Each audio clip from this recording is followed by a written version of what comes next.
నమస్తే, welcome to our channel. నేను మీ సిరి.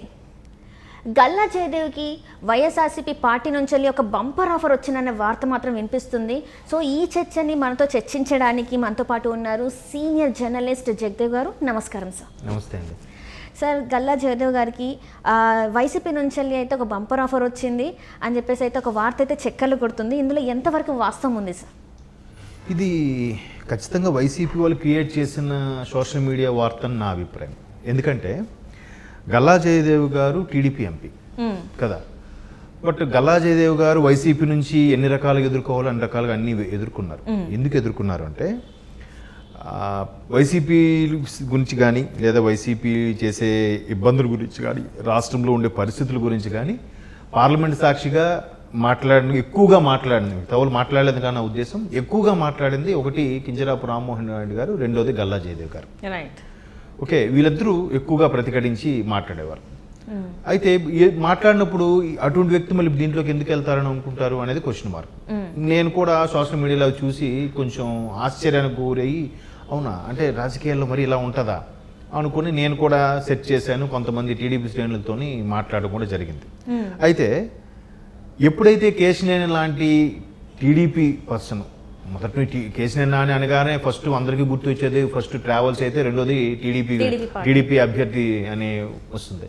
So అటువంటి కేశినేని గారు ఇప్పుడు వెళ్ళిపోతున్నారు కదా, ఓహో ఆయన వెళ్తున్నారు కాబట్టి ఈయన కూడా వెళ్తున్నారని ప్రచారం జరుగుతుందా ఏంటనే యాంగిల్లో ఆలోచిస్తే ఈ మధ్య కాలంలో అంటే ఎస్పెషల్లీ తెలంగాణ గవర్నమెంట్ ఫామ్ అయిన తర్వాత, అంటే తెలంగాణ ఎలక్షన్ అయిపోయిన తర్వాత రోజుకు ఒకరు ఇద్దరు అడపాదడప అలాగా వైసీపీకి దూరం అవుతూనే ఉన్నారు. సిట్టింగ్ ఎమ్మెల్యేలు కావచ్చు, ఎమ్మెల్సీలు కావచ్చు, ఎంపీ అభ్యర్థులు కావచ్చు, ఒక్కొక్కరుగా రాజీనామా చేస్తున్నారు. కొంతమంది అయితే పార్టీ అభ్యర్థిత్వానికి రాజీనామా చేస్తున్నారు, కొంతమంది అయితే సైలెంట్ అయిపోతున్నారు.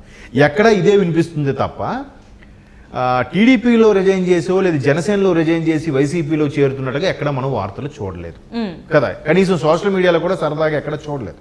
ఎందుకంటే దానికి ఆస్కారం లేదు. ప్రభుత్వ వ్యతిరేక తీవ్రంగా ఉన్న నేపథ్యంలో వైసీపీ నుంచి ఎక్కువగా పార్టీ ఫిరాయింపులు జరుగుతున్నాయి. టీడీపీ కానీ జనసేన కానీ చేరుతున్నారు. సో ఎప్పుడైతే కేసీఆర్ నాని గారు వైసీపీలో చేరారో ఇదే అదనుగా చూసుకొని మేబీ వైసీపీ వాళ్ళు క్రియేట్ చేసిందేమో అని నా అభిప్రాయం.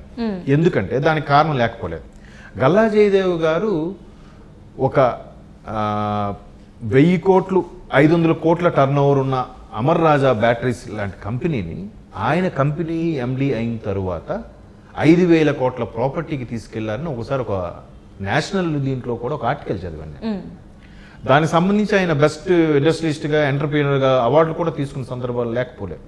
సో అటువంటి గల్లా జయదేవ్ గారు అంటే మాజీ మంత్రి గల్లా అరుణ్ కుమార్ గారి కుమారుడు కదా, పైగా స్వయాన సూపర్ స్టార్ కృష్ణ గారికి అల్లుడు కదమ్మా, పెద్ద అల్లుడు.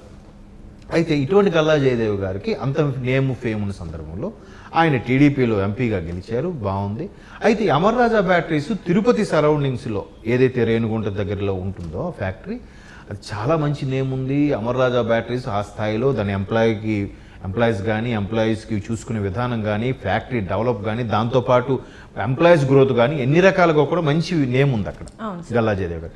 సో అటువంటి అమర్ రాజా బ్యాటరీస్ కూడా వైసీపీ ప్రభుత్వం వచ్చాక కొన్ని ఇబ్బందులు ఎదుర్కొన్నారు. అది కూడా అక్కడ నుంచి పార్టీ మారిపోయే, అది అక్కడ నుంచి తెలంగాణ కానీ వేరే దగ్గరికి వెళ్ళిపోయే అవకాశం ఉందన్నట్టు కూడా మనం అప్పుడులో చూసాం. కియా కంపెనీతో పాటు అమర్ రాజా బ్యాటరీస్ లాంటి పెద్ద ఇండస్ట్రీ కూడా వెళ్ళిపోబోతుంది బికాజ్ ఆఫ్ వైసీపీ. ఆ మధ్యకాలంలో ఉంటే ఒక 1 year 1.5 years బ్యాక్ రోజు వార్తలు ఇవి అమర్ రాజా బ్యాటరీస్ మీద కూడా కన్నేశారు. ఇది కూడా ఇక్కడ ఉండనివ్వకుండా ఊరికి ఇబ్బందులు పెడుతున్నారు వైసీపీ వాళ్ళు అన్నట్టుగా మనం వార్తలు చూసాం కదా. సో అతను రీసెంట్గా తెలంగాణ ముఖ్యమంత్రి రేవంత్ రెడ్డి గారిని కూడా కలవడం జరిగింది. ఆయన కొంత స్థలం కేటాయిస్తున్నారు. సుమారుగా 3,000 కోట్ల పెట్టుబడితో తెలంగాణలో రేపు అమర్ రాజా బ్యాటరీస్ స్టార్ట్ చేయబోతున్నారు రేపు సంక్రాంతి తర్వాత కదా. అంటే మరి ఎంత ఇబ్బంది పెడుతుంటే కంపెనీకి, తనకి, పార్టీకి ఇబ్బంది పెడుతుంటే ఆ గల్లా జయదేవ్ గారు వైసీపీలోకి ఎందుకు వెళ్తారండి? వెళ్ళే ఛాన్స్ అయితే లేదు కదా. నెక్స్ట్ ఆల్రెడీ అందరూ టీడీపీలోకి వస్తున్నారు, ప్రభుత్వ వ్యతిరేకత ఉంది, ఇంక నెక్స్ట్ వైసీపీ చాప చుట్టేయాలనుకున్న నేపథ్యంలో ఒక్క కేసినేని నాని లాంటి వ్యక్తులు తప్ప ఇంకెవరు వచ్చారు చూపించండి ఈ మధ్యకాలంలో? అంబటి రాయుడు గారు, ఆకెళ్ళ రామకృష్ణారెడ్డి గారు, దాడి వీరభద్రరావు గారు అంటే ప్రముఖుల పేర్లు చెప్తున్నారు. ఇది కాకుండా డైలమాలో ఎటెల్లాలో తెలియక బయటికి అనలేక లోపల కక్కలేక మెంగలేక అంటే ప్రతిపక్షాల మీద దారుణంగా విమర్శలు చేసేసి అబ్బా మనం తోపులు మనం 30 ఏళ్ళు మనమే ఉంటాం అనుకున్నారో ఏంటో కానీ దారుణంగా విమర్శలు చేసి నోటుకొచ్చి మాట్లాడి వాళ్ళ గురించి వాళ్ళ ఫ్యామిలీస్ గురించి వాళ్ళ ఇంటి ఆడవాళ్ళ గురించి కూడా మాట్లాడాల్సిన వ్యక్తులు ఈరోజు నాలుగు ఖర్చుకుంటున్నారు, అందులో ఉండలేకపోతున్నారు, బయటకు వెళ్ళారు. దానికి చాలామంది ఎగ్జాంపుల్గా మనం తీసుకోవచ్చు. ఈ సోకాల్డ్ మంత్రులు తెలంగాణ ఎలక్షన్స్ ముందు నుంచి కూడా మ్యూట్లోకి వెళ్ళిపోయారు అందరూ. మీరు అబ్జర్వ్ చేశారో లేదు? ఈవెన్ కేసీఆర్ గారు, కేటీఆర్ గారు, హరీష్ రావు గారు లాంటి దారుణంగా విమర్శలు చేసిన వైసీపీ మీద కానీ ఆంధ్ర ప్రభుత్వం మీద కానీ చేసినప్పుడు ఎవరు మాట్లాడలేదే. అప్పటి నుంచి కూడా మ్యూట్లోనే ఉన్నారు అందరూ, ఎందుకో మరి తెలియదు. ఈవెన్ చంద్రబాబు అరెస్ట్ అయినప్పుడు కూడా ఎవరు ఏం మాట్లాడిన పరిస్థితి లేకుండే. అంటే ఇక్కడ చేసినప్పుడు కూడా ఇక్కడ క్యాండిల్ మార్చ్ చేసినప్పుడు కూడా కేటీఆర్ గారు అన్నది అంటే అక్కడ చేసుకోండి, ఇక్కడ ఎందుకు చేశారు అలా అనడం వల్ల అది కూడా యాంటీ అయిపోయారని కూడా మనం ఇక్కడ విన్నాం. బీఆర్ఎస్ అందుకు ఓడిపోవడానికి ఒక కారణం కేటీఆర్ గారు అటువంటి వ్యాఖ్యల వల్ల సెటిలర్స్ కొంతమంది యాంటీ అయిపోయారని కూడా మనం కొన్ని వార్తలు చూసాం కదా. అంటే ఈ పక్క రాష్ట్రంలోనే ఆ ఇంపాక్ట్ ఉన్నప్పుడు స్వరాష్ట్రంలో కొంతమంది రాకెట్లు కాల్చుకొని బాంబులు కాల్చుకుని ఉన్నారు చూసాం మనం. సో వాళ్ళందరూ కూడా ఇప్పుడు వాళ్ళకి టికెట్ ఇస్తారో లేదో తెలియదు. ఒకవేళ ఇచ్చినా షఫుల్ అంటున్నారు, జంబ్లింగ్ అంటున్నారు, ఎక్కడో అక్కడ పోటీ చేయాలంటున్నారు, అక్కడో ఎక్కడ పోటీ చేయాలంటారు. ప్రభుత్వ వ్యతిరేకత ఉన్నప్పుడు నువ్వు ఎక్కడ పోటీ చేస్తే గెలుస్తావు గ్యారెంటీ ఏంటి? చెల్లని కాయిన్ ఎక్కడ చెల్లని కాసు ఇక్కడికి చెల్లలేదు, పక్క ఊరికి వెళ్తే చెల్లుతుందా? కదా.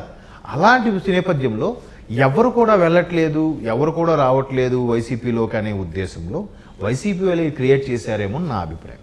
అందుకే గల్లా జయదేవ్ లాంటి స్ట్రాంగ్ పర్సన్ అక్కడికి వెళ్ళే ఛాన్సెస్ లేవు. అంటే ఇంకొక వార్త కూడా వింటున్నాం కదా సార్, మనం గల్లా జయదేవ్ గారు అంటే కొన్ని రోజుల పాటు పాలిటిక్స్కి దూరంగా ఉంటానని చెప్పేసి కూడా వార్తలు వస్తున్నాయి. నేను ఈసారి మాత్రం ఎంపీగా పోటీ చేయట్లేదు గుంటూరు నుంచి అని కూడా వార్తలు వస్తున్నాయి. సో అందులో వాస్తవం లేదంటారా? లేదండి, నేనైతే అది వాస్తవం అనుకోవట్లేదు. అదే చెప్తున్నాను కదా, ఇప్పుడు అంత ప్రతిపక్షంలో ఉండి కూడా వైసీపీ 5 ఏళ్ళు ఉన్నప్పుడు కూడా ఎన్ని ఇబ్బందులు పెట్టినా ఎన్ని పట్టించుకోకపోయినా ఎక్కడా చలించిన వ్యక్తులు ఇప్పుడు ప్రభుత్వ వ్యతిరేకత ఈ స్థాయిలో నెక్స్ట్ మనమే గవర్నమెంట్ వస్తాం, నెక్స్ట్ తర్వాత కేంద్రంలో ఏ ప్రభుత్వం వచ్చినా మనకు అండగా ఉంటుంది, మనం ఖచ్చితంగా కలుపుకుపోతాం, ఒకవేళ బీజేపీ వస్తే బీజేపీ కూడా కలుపుకుపోతాం అని కాన్ఫిడెన్స్ ఉన్నప్పుడు ఎందుకు పోటీ చేయరు? మరొకరికి బలాన్ని ఇస్తుంది కదా. మరోవైపు బిజినెస్ ఎక్స్పాండ్ చేసే ఇంట్లో ఉన్నారు. మేబీ ఆ విషయంలో కొద్దిగా రాజకీయాలకు సరిగా టైం కేటాయించలేకపోవచ్చేమో కానీ ఖచ్చితంగా పోటీ చేయాలని అయితే నేనైతే వినలేదు అక్కడ. ఇదంతా వీళ్ళు క్రియేట్ చేసిందని నా అభిప్రాయం. ఎందుకంటే చెప్తున్నారు కదా, అంత వైసీపీ నుంచి టీడీపీకి వస్తున్నారు తప్ప ఇంకొంతమంది సైలెంట్ గా ఎందుకు ఉంటున్నారు? రేపు సంక్రాంతి తర్వాత చూడండి ఇంకంతమంది బయటకు వస్తారు.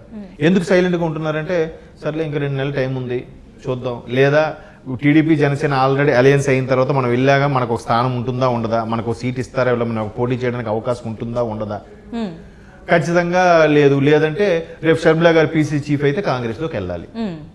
టీడీపీ ఫస్ట్ ప్రయారిటీ, కాంగ్రెస్ లోకి వెళ్ళినా గెలుస్తామని గ్యారెంటీ లేదు.